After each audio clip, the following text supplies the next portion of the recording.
Halo, halo, halo. Shalom, apa kabar? Dahsyat, luar biasa. Yes, yes, yes. Puji Tuhan, saya diberkati, kamu diberkati, kita semua diberkati. Amin. Berjumpa lagi dengan Enci Ike Fitri dalam Bina Anak Pelajaran yang ke-19. Kali ini dengan judul Pertolongan di Tengah Bahaya. Pembacaan Alkitab kita terdapat dalam kitab Perjanjian Baru, kitab Kisah Para Rasul, pasal 28 ayat 1 hingga ayatnya yang ke-6. Adik-adik, siapkan Alkitabnya ya. Duduk yang manis.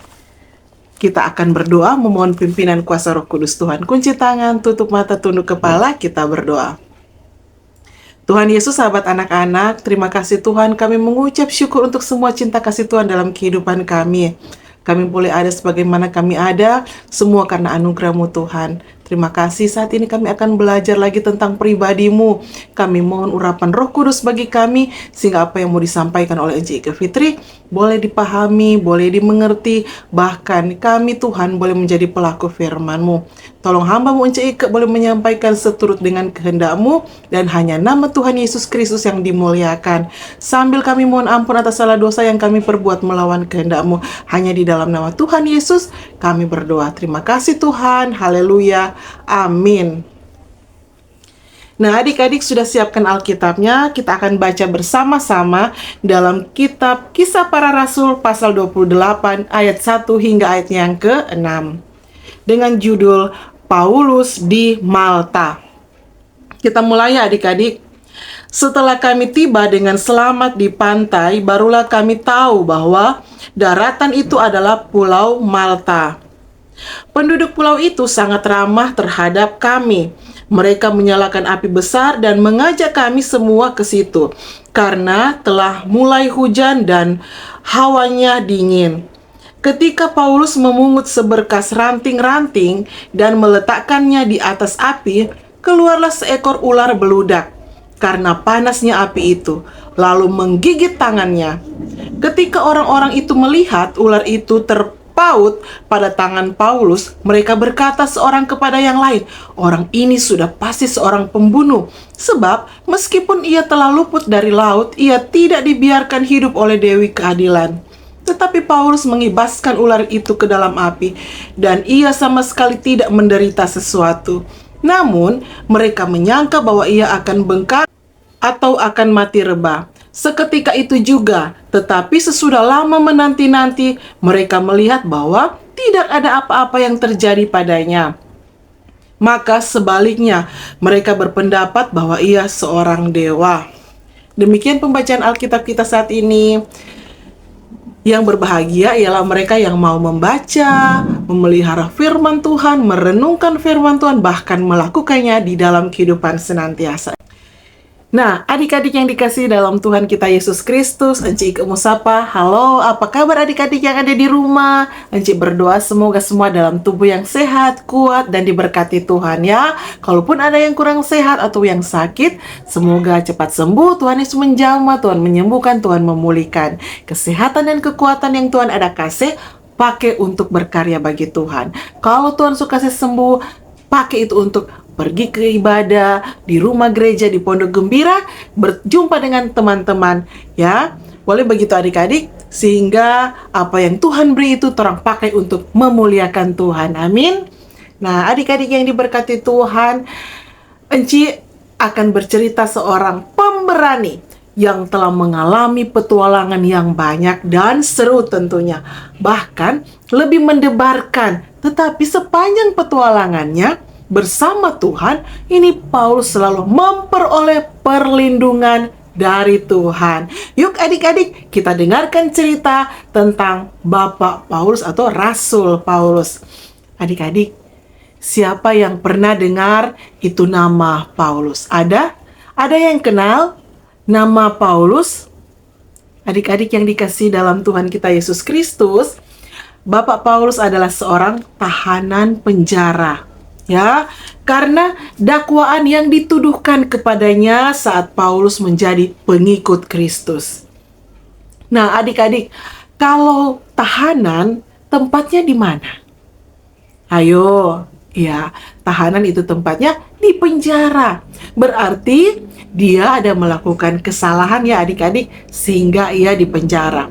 Nah adik-adik, hukuman atau dakwaan yang ditunjukkan kepada Bapak Paulus, ya, dia merasa tidak puas, ya, dan Paulus naik banding, ya, bersama dia punya rombongan. Mereka mau mencari keadilan, ya adik-adik.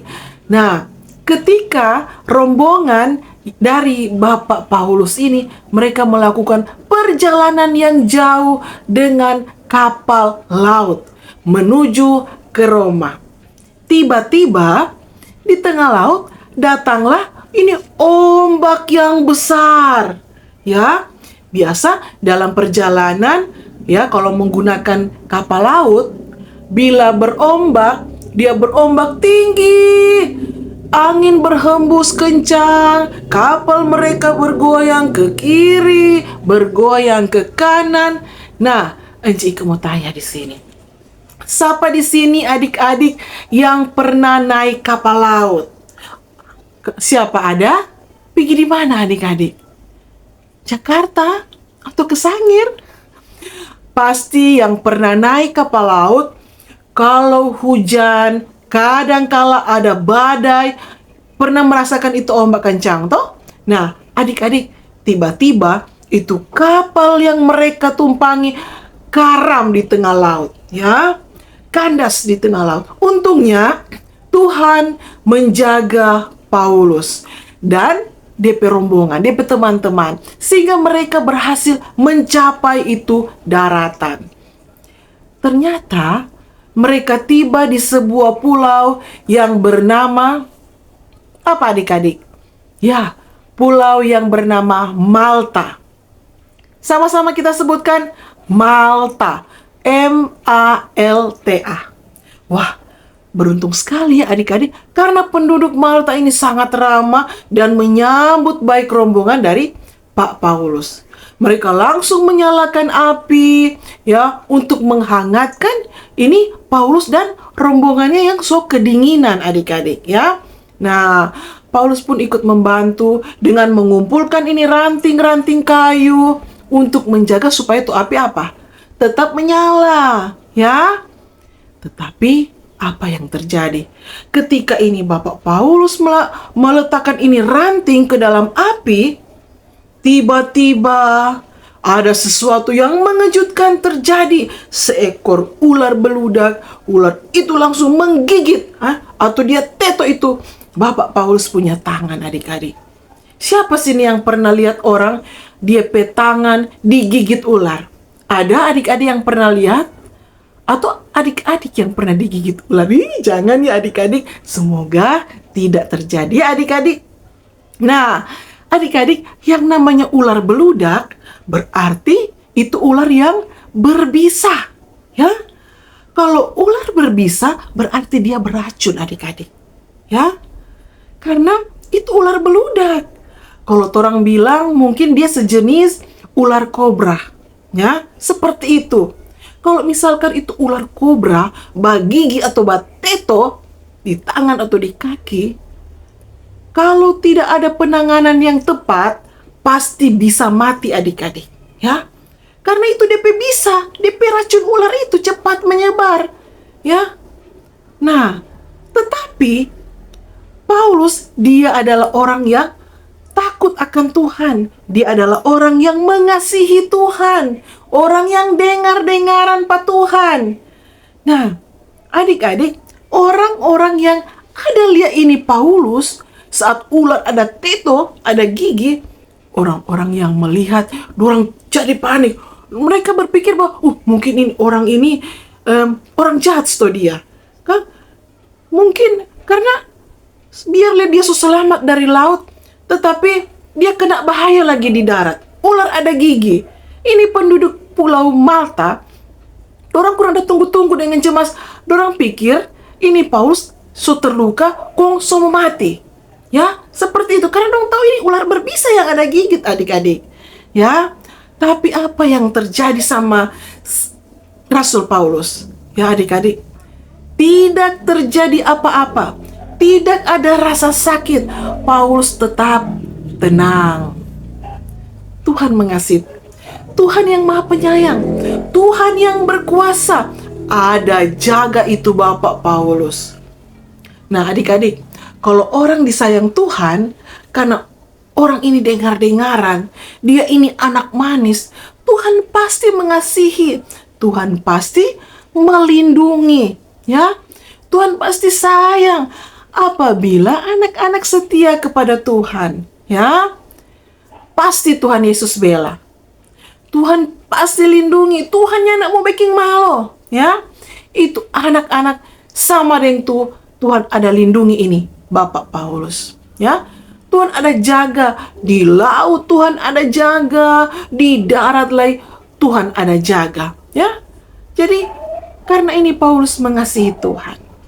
Nah, adik-adik yang diberkati Tuhan, ketika orang-orang yang berada di sekitar Bapak Paulus, dorang lihat ini Bapak Paulus tidak juga mati, mereka malah menyangka Paulus adalah dewa, adik-adik, ya.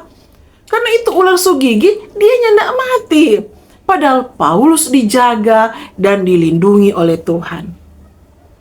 Nah, adik-adik, Bapak Paulus, Rasul Paulus adalah orang yang istimewa di mata Tuhan. Jadi orang mengira ini Pak Paulus mungkin seorang dewa. Tapi adik-adik tahu rahasianya.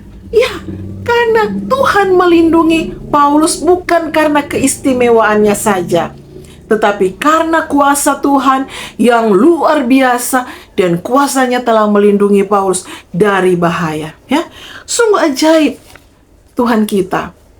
Adik-adik, betapa Tuhan selalu melindungi kita. Bahkan saat-saat yang paling sulit sekalipun, ketika kita berani menghadapi itu tantangan dan kita percaya pada kuasa Tuhan, Dia akan menyertai kita dalam perjalanan hidup kita.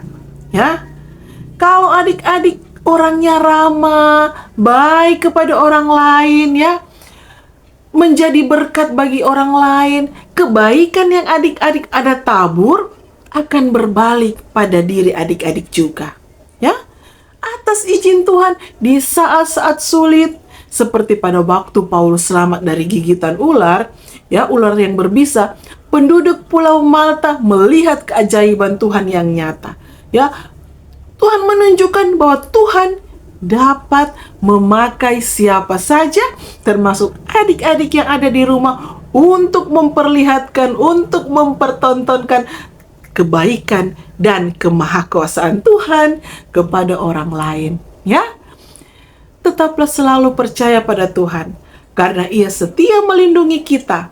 Ingat, perkataan Tuhan Yesus, mereka akan memegang ular, sekalipun mereka minum racun maut, mereka tidak akan mendapat celaka, ya. Markus 16 ayat 18. Jadi adik-adik, ketika Injil mau diberitakan, di situ hidup kita menjadi berkat. Belajar dari kehidupan Bapak Paulus yang walaupun dalam bahaya, tapi kehadiran Paulus bisa menjadi berkat bagi orang yang ada di sekitarnya. Paulus tetap memberitakan Injil dan mendoakan orang-orang sakit walaupun ia sendiri berada dalam penderitaan. Jadi adik-adik sekolah minggu, semua anak-anak sekolah minggu, ya, yang takut akan Tuhan, yang taat beribadah, rajin berdoa, rajin baca firman, nyanda pamalawang pamama deng papa, ya, mengasihi Tuhan bukan hanya dengan perkataan, tetapi dengan perbuatan. Seperti orang pelajaran minggu yang lalu, toh? Mengasihi Tuhan, mengasihi sesama bukan hanya dengan perkataan, tapi dengan tindakan, dengan perbuatan yang nyata, ya. Karena Tuhan Yesus mengasihi orang semua, Tuhan sayang pada orang semua, ya. Tuhan jaga, asalkan adik-adik taat dan mengasihi Tuhan Yesus. Seperti Paulus yang sayang pada Tuhan Yesus, taat dan percaya, pasti torang pe Tuhan, Dia mau tolong patorang dan melindungi torang semua. Amin adik-adik. Maka terpujilah Tuhan Yesus Kristus yang adalah firman yang hidup. Amin. Demikian pembelajaran kita kali ini. Kita akan akhiri dengan berdoa. Kunci tangan, tutup mata, tunduk kepala, kita berdoa. Tuhan Yesus, sahabat anak-anak, kami mengucap syukur kalau saat ini kami belajar lagi tentang pribadi-Mu. Terima kasih Tuhan untuk kemahakuasaan-Mu. Engkau bisa pakai siapa saja untuk menyatakan kemahakuasaan-Mu. Tolong kami Tuhan untuk tetap percaya, setia, taat, dengar-dengaran akan orang tua, terlebih dengar-dengaran akan perintah-Mu. Tolong kami untuk jadi pelaku firman-Mu.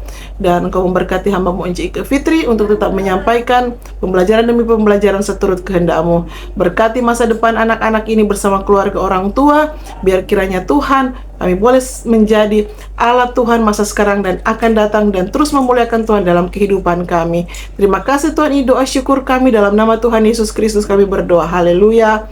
Amin. Demikian pembelajaran Bina Anak kita kali ini. Tuhan Yesus memberkati kita semua.